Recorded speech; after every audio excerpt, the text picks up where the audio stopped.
ब्राह्मणों ने कहा कि इन लोगों का, तमाम पिछड़े वर्ग के लोगों का अगर सत्यानाश करना है तो उनको क्या कहो कि कर्म मत करो, अच्छा होना चाहते हो, तुम्हारा भला होना चाहिए, तुम्हारा अच्छा होना चाहिए, ऐसा तुम चाहते हो तो अनुष्ठान करना होगा, यज्ञ करना होगा, पूजा अर्चा करनी होगी। तो हमारा आदमी बगैर कुछ कर्म किए, वो सोचता कुछ भी कर्म किए बगैर अगर भला हो सकता है तो वो पंडित जी को पूछता है कि कितना खर्चा आएगा पंडित जी? कहा कि अलग अलग खर्चा है, 1000 एक है, 2000 एक है, 2500 है, 5000 एक है। डायरेक्ट स्वर्ग में जाने का भी व्यवस्था है, उसका ज्यादा पैसा लगता है। अब इस पर तालियां होनी चाहिए डायरेक्ट स्वर्ग जाने का। तो हमारे लोगों को कर्म से विरत करने के लिए, कर्म से अलग करने के लिए, कर्म करने के लिए नहीं, कर्म से अलग करने के लिए कर्म कांड का सिद्धांत लाया गया ताकि आप लोगों को कोई अच्छा कर्म नहीं करना चाहिए, और क्योंकि अच्छा कर्म अगर आप लोग करोगे तो निश्चित रूप से आपका भला होगा, आपका कल्याण होगा, आपका मंगल होगा, और दुनिया में कोई ताकत नहीं है जो इस बात को रोक लगा सकती है। तमाम सारे देश भर के, अब दुनिया में तमाम हमारे देश के जो जितने बैकवर्ड क्लासेस के लोग हैं उनको ये कहा जाता है, इनको ये बताया जाता है वो ऐसा ही करते हैं, कर्म नहीं करते हैं, कर्म कांड करते हैं। कर्म ना करने से आदमी पुरुषार्थ विहीन हो जाता है। पुरुषार्थ क्या है? जीवन में बेहतर से बेहतर काम अपनी बुद्धि के बल पर, अपनी योग्यता के बल पर आप कर लो, जो कर लो उससे आपका पुरुषार्थ बनता है। अगर आप कुछ भी नहीं करोगे, कोई भी अच्छा काम नहीं करोगे, कोई अच्छा कर्म नहीं करोगे, तो आपके जीवन में आपके द्वारा पुरुषार्थ नहीं होगा। जब पुरुषार्थ नहीं होगा तो आप मान लोगे कि भाग्य में जो लिखा हुआ है उसको कोई बदल कैसे सकता है। ये लोग हमको बताते हैं जो जितना लिखा हुआ है हमारा ही लिखा हुआ है, पंडित का कुछ लिखा हुआ ही नहीं है, उनके माथे में कुछ भी लिखा हुआ नहीं है, केवल हमारे ही माथे में लिखा हुआ है कि तुम दरिद्री होगे, तुम अशिक्षित होगे, तुम अडानी होगे, तुम नालायक होंगे, हम ही है।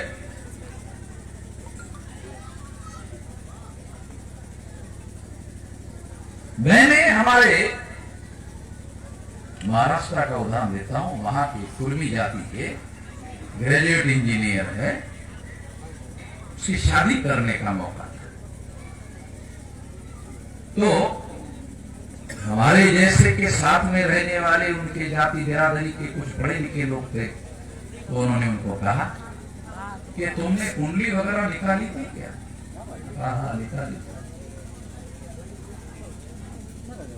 चलो देखते हैं। कहा कि नहीं, पंडित जी ने कुंडली निकालने के बाद लाल कपड़े में बांध दिया था और कहा था दोबारा पढ़ना है तो ये बांध कर ही मेरे पास लेके आना, खोलना।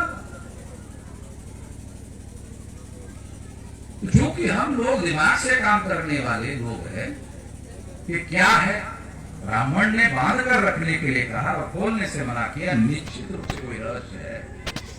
खोलो, खुलवाया, खोला तो देखा था वर्ण शूद्र है नहीं, मगर लिखा वर्ण शूद्र, योनि राक्षस, राक्षस लिखा, हमारे लोगों के लिए राक्षस लिख दिया। तो हमने उनको पूछा, हमारे लोगों ने पूछा कि कुंडली बनाने का कितना पैसा दिया था? का 1001 रुपया दिया। तो 1001 रुपया देकर ब्राह्मण से तुमने अपने को शूद्र घोषित किया, अपने को राक्षस घोषित किया।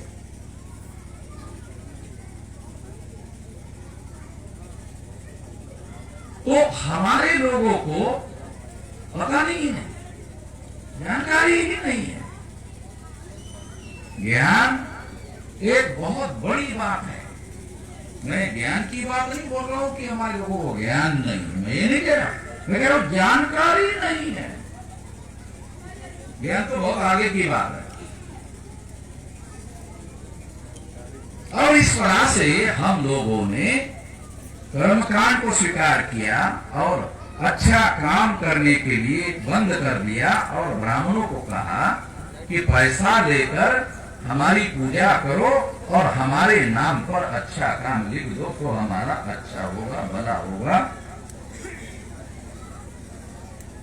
कर्म किए बगैर दुनिया में किसी भी इंसान का अच्छा कर्म किए बगैर कभी भी भला नहीं हो सकता। अमेरिका में कोई ब्राह्मण नहीं है, अमेरिका सारे दुनिया में महान हो गया, जापान सारे दुनिया में महान हो गया, वहां कोई ब्राह्मण नहीं है, वहां कोई 33 करोड़ देवता नहीं है, एक भी नहीं है। हम लोग लंदन गए तो वहां उन्होंने जो पुराने हमारे जैसे देशों में जो पुराने देवता होते हैं वो सारे पुराने देवता उन्होंने इकट्ठा किए, एक जगह संग्रह करके रखा, कहीं पर भी दिखाई नहीं देते, वो संग्रह करके रखा। ये 500 साल पहले इधर हमारे पास था, इसके लिए रखा हुआ। बाकी उसको वो कुछ भी फॉलो नहीं करते, कुछ भी मानते नहीं है, अनुसरण नहीं करते, कुछ भी नहीं करते।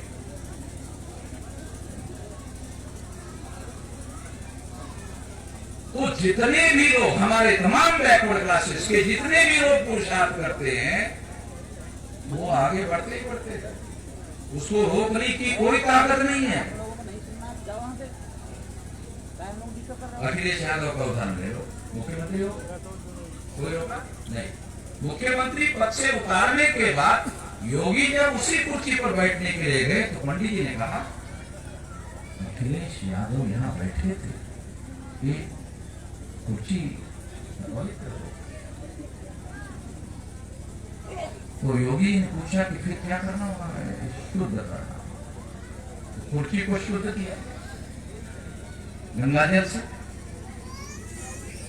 कहा कि नहीं हवा भी खराब हो गई है, यहाँ बैठने से लगा था, यहाँ बैठे रहने से यहाँ के आसपास की हवा भी खराब हो गई है, यज्ञ करना होगा, उसमें घी और बहुत सारा जलाना होगा, उस जलाने से नया हवा आएगा, वो सारा पाप कर्म जो किया था वो धुल जाएगा, हवा साफ हो जाएगी।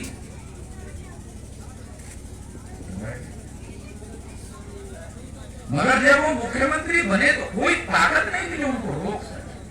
क्यों? बाबा साहब अम्बेडकर ने लिख दिया, वो तो ब्रह्मा की ताकत नहीं जो बाबा साहब ने लिखा उसको उल्टा करते कि उनके पास बहुमत है, बहुमत का आदमी मुख्यमंत्री बनेगा, ये संविधान में लिख दिया, आप बनेगा।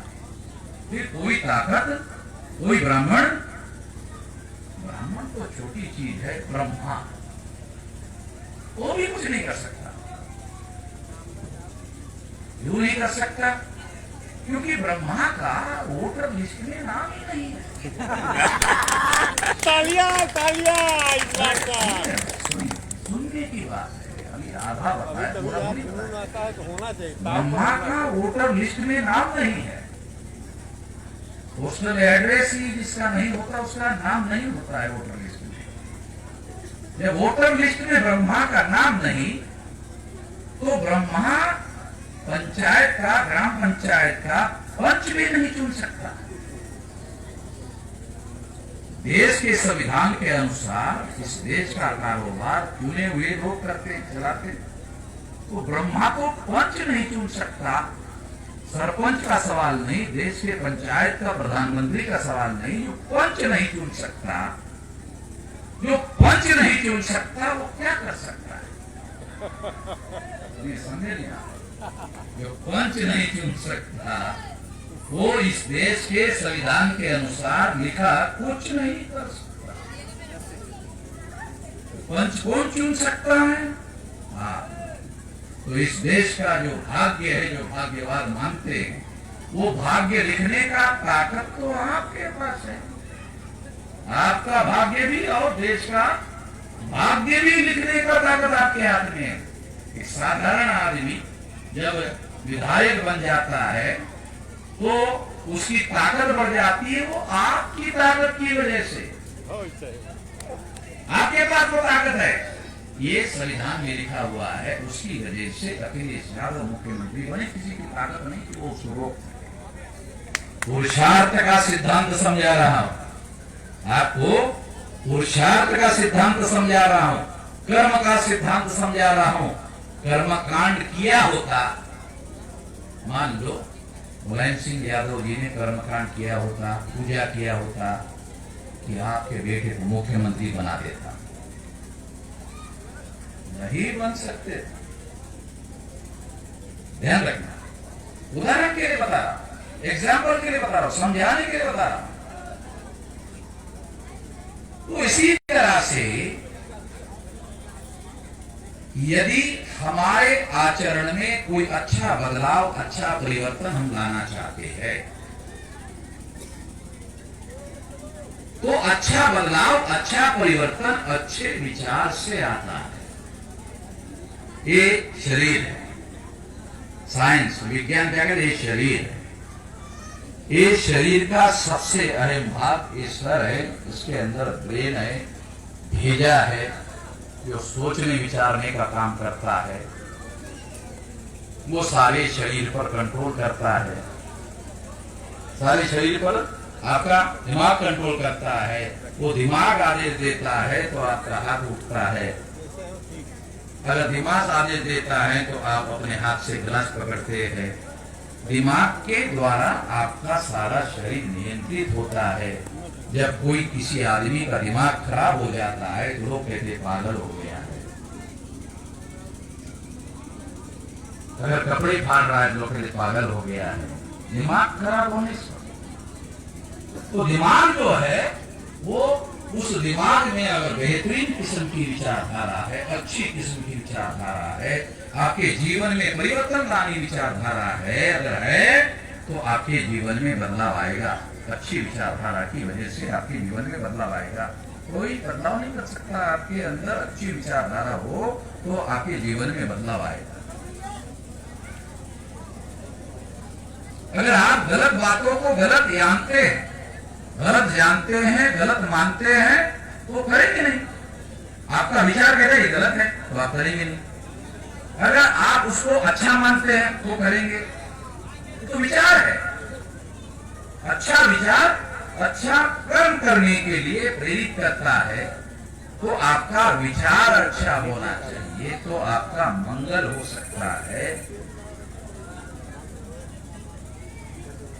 महिलाएं अपने गले में मंगलसूत्र धारण करती है, उससे उसका मंगल नहीं हो सकता। महाराष्ट्र में मंगलसूत्र धारण करते हैं, आपके यहाँ यूपी में करते कि नहीं पता नहीं। हाँ। चलता है सब, चलता है, करते हैं, चलता है। तो मंगलसूत्र धारण करने से मंगल नहीं होता। उस स्त्री को पुरुषार्थ करने की बाबा साहब अम्बेडकर ने संविधान में बराबरी का हक दे दिया, वो कर सकती है। उसके बराबरी क्या देगा? स्त्री पुरुष में किसी प्रकार का कोई भेद नहीं है। अगर स्त्री देश की प्रधानमंत्री बनना चाहती बन सकती है, कानूनन कोई रोक नहीं, किसी प्रकार का कोई रोक नहीं। अगर कोई लड़की किसी लड़के के साथ शादी करना चाहती है, अगर वो 18 साल से ज्यादा उम्र की है, तो उसके माँ और बाप भी उसको रोक नहीं सकते, क्योंकि वो आजाद है, वो स्वतंत्र है, उसका वो अधिकार है। उसका जीवन कैसे व्यतीत करना चाहिए उसका अधिकार है। प्रत्येक व्यक्ति जब आजाद है उसके हिसाब से उसका जीवन यापन चलेगा। ब्राह्मण कहते हैं कि यदि स्त्री अपने मांग में सिंदूर भर दे तो वो सौभाग्यवती हो जाती है। यानी एक भाग्य नहीं, 100 भाग्य। कितना कितना भाग्य होता है उसका? तालियां बजाने पर रोका। कभी आप लोगों ने नहीं सोचा होगा कि ये शब्द का ये अर्थ है, सौभाग्य। ये सिंदूर धारण करती है स्त्री, तो वो ऐसा मान लेती है कि ये उसका एक भाग्य नहीं, सौभाग्य है। और जब तक पति जीवित रहेगा तब तक ये वो सौभाग्य है। ये तो भेदभाव वाली बात है। उसको कमजोर माना गया, उसको कमजोर माना गया, उसको कमजोर स्वीकार किया गया। बराबरी के अधिकार और बराबरी के सिद्धांत के विरोध में पुरुष का भाग्य जो है वो स्त्री के साथ नहीं है, केवल स्त्री का ही भाग्य पुरुष के साथ भी, और वो भी सौभाग्य है। इसके अलावा दो में से एक का ही, ये बराबरी की बात नहीं है। मगर मैंने अनुभव से देखा, ऐसे देश भर में घूमते रहता हूं, देखा तो पता किया, जानकारी मिली कि बहुत सारी परिवार की जो पुरानी महिलाएं हैं,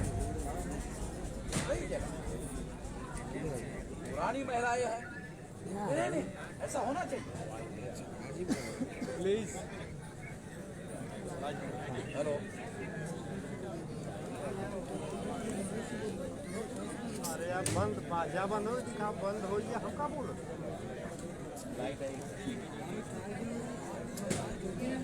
क्या कर रहा है यार? वो हमारे जितना गुरु है ना, हमारा कहा पकड़ा ही है कि हम समझ में नहीं आ रहा। आधा घंटा चलना चाहिए। खर्चा करके हम भूल गए, ध्यान चलो।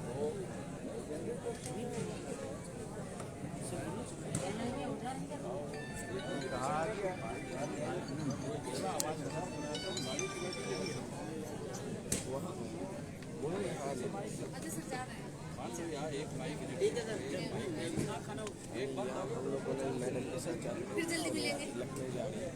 तो लोगों को सलाह देता हूँ कि ऐसे करते रहना, क्योंकि यहाँ आसपास कोई पंडित इंजीनियर होगा बिजली बोर्ड, और उसको मालूम होगा उन्हें यादव के घर में शादी, वो ढोल धमाका करेगा, और फिर ये भी उसको पता चलेगा वामन में कौन आएगा,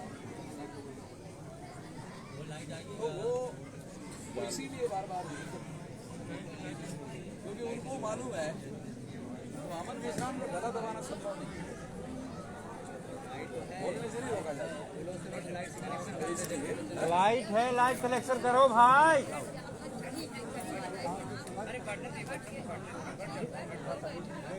अब तार पूजा तार वहीं से छुआ दिए। तो हम ये कोई ऐसी बात करते हैं। नीरज हाँ भैया, आप लोगों का साथ सहयोग अपेक्षित है, और हम बिजली के मोहताज नहीं, कि बिजली होगा तो ही हम अपनी बात करेंगे और नहीं होगा तो नहीं करेंगे। हमारे लोगों को बैटरी का यूज करना चाहिए था, बैटरी पर माइक चलाना चाहिए था, जनरेटर की जरूरत नहीं है, तो चलते रहता। मैं आपको बता रहा था कि पुराने किस्म की जो महिलाएं हैं, पुराने जमाने की महिलाएं हैं, वो ये सोचती हैं कि इससे महिला के लिए अच्छा नहीं होगा, पुरुष के लिए भी अच्छा नहीं होगा। ये सारी विचारधारा भाग्य से संबंधित है, पुरुषार्थ से संबंधित नहीं। और एक बार अगर आप स्वीकार कर लेते हैं कि हमारा भाग्य किसी ने लिखा नहीं है, हमारा भाग्य हमारे कर्म के साथ जुड़ा हुआ है, हमारे पुरुषार्थ के साथ जुड़ा हुआ है, जो हम करते हैं उसी से हमारा फल बनता है, जो परिणाम है वो बनता है। अच्छा काम हमें हमारे कर्म से मिलता है, कर्मकांड से नहीं मिलता। हेलो, जो हम लोग भाग्यवाद से जुड़े हैं कि भाग्य ये लिख कर आया हुआ है, जन्म के साथ लिख कर आया हुआ है। हम 3000 साल से दरिद्री है, 3000 साल से पिछड़े हैं, 3000 साल से इस देश में कमजोर है, मजलूम है, अत्याचारों से पीड़ित है। तो क्या हमारा ही भाग्य ऐसा है? दूसरे लोगों का भाग्य ऐसा नहीं है। इसलिए ये बात मैं कह रहा हूं, ये एक षड्यंत्र है। ये षड्यंत्र से हम लोगों को अलग हटना चाहिए। अलग हटने का तरीका है कि हमें नए जमाने की नई विचारधारा का स्वीकार करना चाहिए और अपना भला, अपना चंगा, अपना कल्याण करने के लिए आगे बढ़ना चाहिए, पुरुषार्थ करना चाहिए, अच्छा कर्म करना चाहिए। इसको कोई रोक नहीं सकता, ये आपके नियंत्रण में है। इसको आधार बनाकर आप जिंदगी में आगे बढ़ सकते हैं।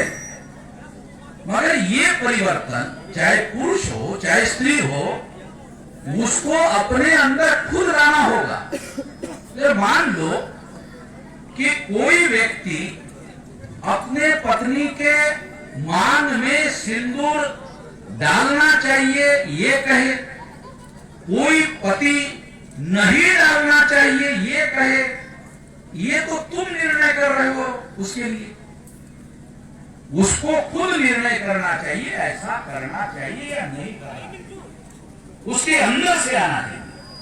जब उसके अंदर से आएगा तो उसको डर नहीं लगेगा। अगर अंदर से नहीं आएगा, आप थोप दोगे तो उसके अंदर हमेशा डर लगेगा, पता नहीं ऐसा करने से क्या होगा, ये होगा कि ये होगा, भला होगा, कल्याण होगा, नहीं होगा, मेरा नुकसान होगा, डर बना रहेगा।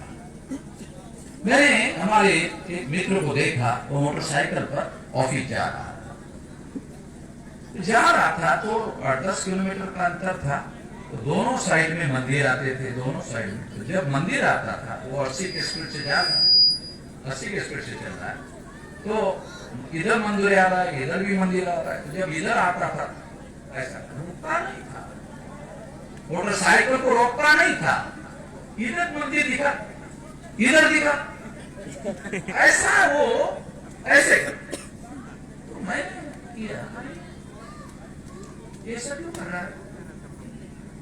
तो वो सोचता है कि अब इधर भी भगवान है, इधर भी भगवान है, किसको नाराज करेगा? डर उसके मन में बैठा हुआ है, डर की वजह से वो ऐसा कर रहा है। तो जिसके मन में डर है वो ऐसा कर रहा है, जिसके मन में डर नहीं है वो ऐसा कर नहीं रहा। तो ब्राह्मण कहता है जो डरता है भगवान उसके साथ ही कुछ बना बुरा करता है। जो डरता नहीं है वो भगवान से मुक्त है, आजाद है, भगवान उसका कुछ नहीं करता। बोला पूछो क्यों? क्यों? कि वो उसके नियंत्रण के बाहर है। मैं हमारे बैंक कर्मचारी उसके घर में टेलीफोन किया, पूछा उसके विशेष को कि साहब आ गए क्या? कहा कि नहीं, एक गांव में गए हुए हैं, यहाँ से 13 किलोमीटर दूर है, वहां गए। मैंने कहा क्या है? कहा कि प्राण प्रतिष्ठा यज्ञ चल रहा है। मैंने कहा ये क्या होता है? तो मैंने जानकारी किया कि प्राण प्रतिष्ठा यज्ञ क्या है। तो वो मंदिर में पत्थर की मूर्ति स्थापित की गई, पत्थर की मूर्ति स्थापित की है और 1 महीने तक यज्ञ चलेगा। 1 महीने तक यज्ञ चलेगा। वो यज्ञ किस लिए चलेगा? तो वो पत्थर की मूर्ति में ब्राह्मण प्राण डालेंगे। मूर्ति पत्थर की है और ब्राह्मण 1 महीने पूजा करेंगे और उस पत्थर के मूर्ति में प्राण डालेंगे। इसलिए शब्द बना प्राण प्रतिष्ठा यज्ञ। इसका मतलब है कि वो जो मंदिर में मूर्ति रखी हुई है उसमें प्राण ब्राह्मण डाल रहा है। तो इसका मतलब है ब्राह्मण भगवान का वाक, उसमें प्राण डाल रहा है, ब्राह्मण डाल रहा है उसके अंदर प्राण, तो ब्राह्मण तो भगवान का वाक हो गया। तो मंदिर में जब लंबी लाइन लगती है तो पुजारी लोग लंबी लाइन से लोग परेशान होते हैं तो पूछते हैं 10 फीट के अंतर से जल्दी अगर पूजा करना चाहते हो 1001 रुपया लगेगा और ये भगवान के सामने ही सौदा करना 5 फीट से करना और ज्यादा। अच्छा डायरेक्ट ऐसा भगवान को टच करना है एकदम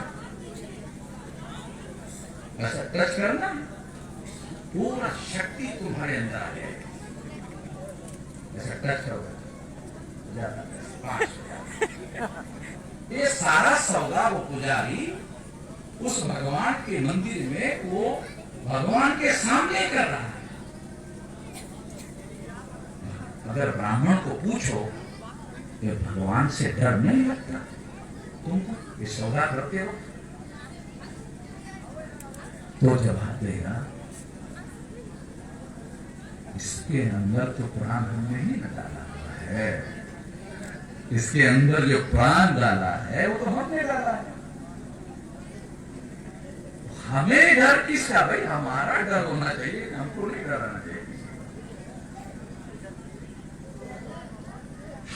मैं एक उदाहरण दे रहा हूं ये बातें सारे देश भर में हो रही है काल्पनिक बातें नहीं कर रहा हूं घटित हुई हुई बातें बता रहा हूं हम लोगों के पीछे ये सारा कर्मकांड लगाया हुआ है ताकि हम लोग डरे डरे रहे। शोले नाम का फिल्म है तो उसमें एक डायलॉग है जो डर गया मर गया सो मर गया जो मर गया वो जिंदा नहीं होता जो जिंदा नहीं होता है फिर भी हमारा आदमी चलता फिरता है जिंदा नहीं फिर भी चल रहा है घूम रहा है बोल रहा है चलती फिरती लाश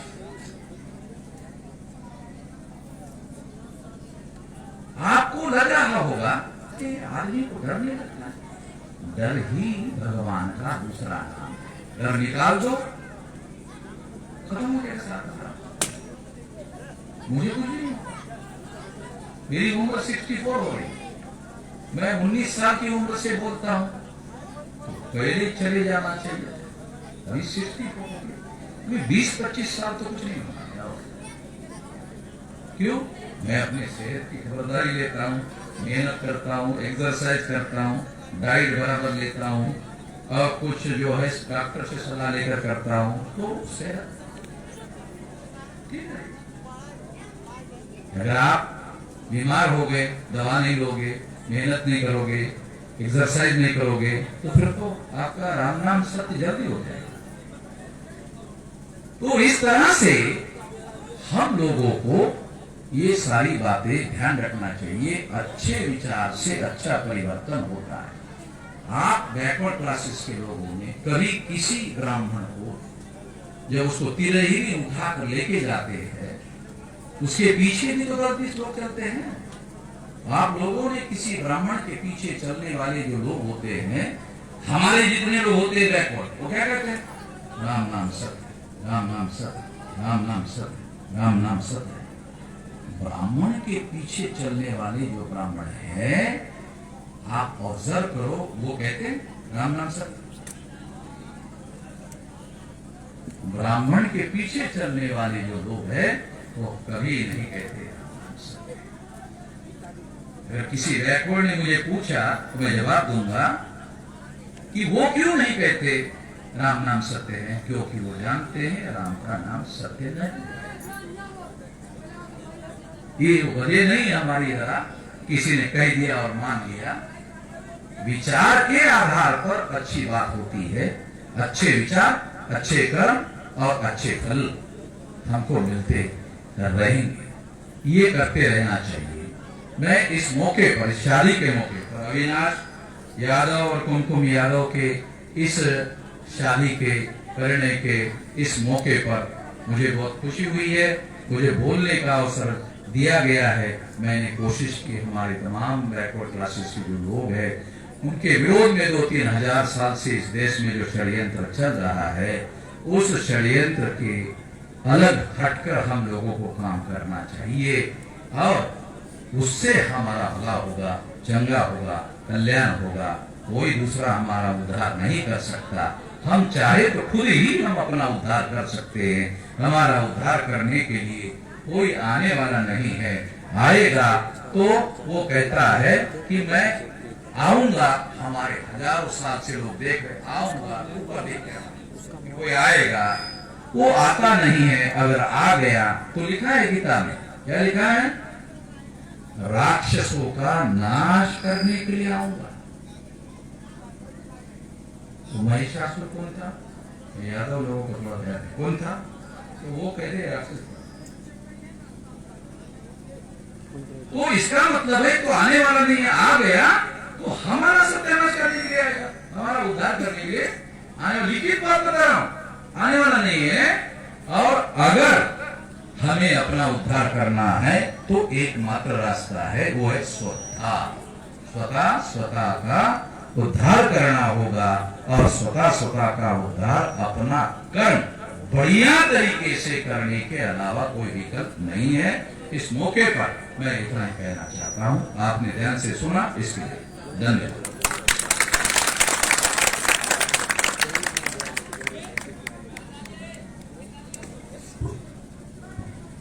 साथियों,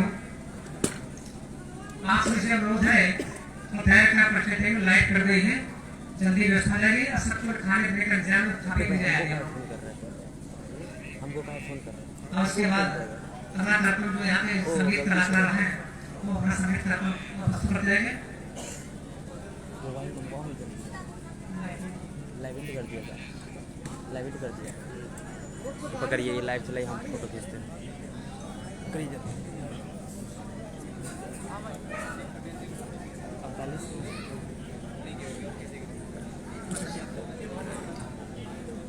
ये आज के कार्यक्रम में माननीय जो राष्ट्रीय अध्यक्ष जा रहे हैं, इनके लिए हम वस्त्रम भेंट करेंगे। और जी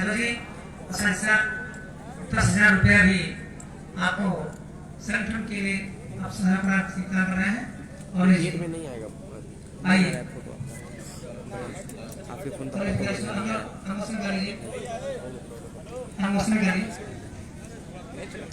सूट है।